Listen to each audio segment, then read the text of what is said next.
So I thought rolling out this 100+ page report was hard, and then I need to do the results in 5 minutes, and we're slightly overrun. So this gives me a new challenge.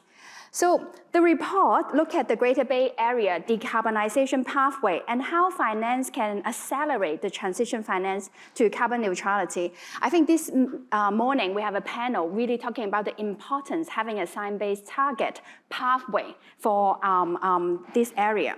Now, this report is a HKGFA Hong Kong Green Finance Association led, one of the 6 Greater Bay Area Green Finance Alliance initiative in collaboration with a lot of our partners here in WRI, Civic Exchange, and a number of partners in the GBA, sponsored by Standard Chartered. Now, okay, so I'll jump straight into the pathway. So the pathway that the report deep dive into look at 3 scenarios.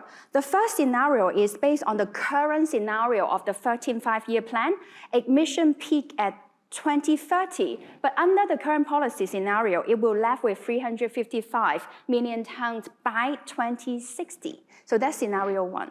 And under the second scenario, the 3060, the China carbon neutrality goal, GBA to peak at 30, and the annual reduction rate running up to 2060 need to be 7.5% per annum.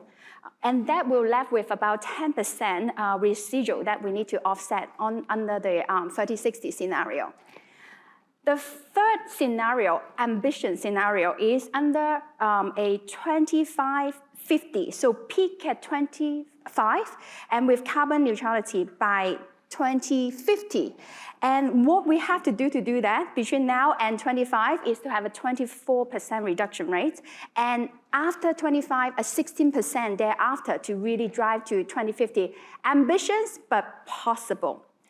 Now, the report deep dive into 3 key high carbon intensive sectors, which I mentioned also earlier in the GBA, including manufacturing, building, and transportations. We won't have time to go through each of the scenario, but let me give you some key highlights to keep within my 5 minutes. So the report highlighted, in order for the 3 sector to transition under the 3060 scenario, we require about $2 trillion investment. And within that, we look at each of the sector, where are the possible opportunity. I also slightly mentioned earlier in my earlier panel that manufacturing, in order for manufacturing to decarbonize, a lot of it attribute to the power sector. The power sector need to decarbonize.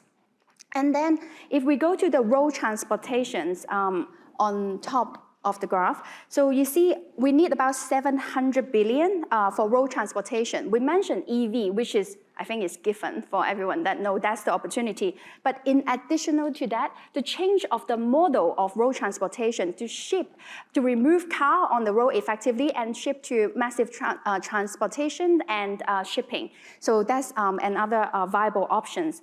And again, building sector, we have heard from Chao-Ling and the earlier sections about building sector. We need to do energy efficiency on existing building stock to do green retrofit. Now, jumping into the report. So the report highlights about 6 key pillars of recommendation. We won't have time to go through all of that, but let me highlight a few. But don't worry, this report is already published this year under the HKGFA website and also on the Standard Chartered website. So on the far, I don't know whether you can see so many, but highlighting 3. So we talk about the carbon market a lot. So one of the recommendations is to advance the carbon market. As many of our speakers and the earlier panel mentions, in China, we already have the regional market and the national market established. And how do we really connect the domestic market really to international? For example, the consideration of the CCER to be ICVCM, core carbon principle aligned. That's one establishment, one way to think about that.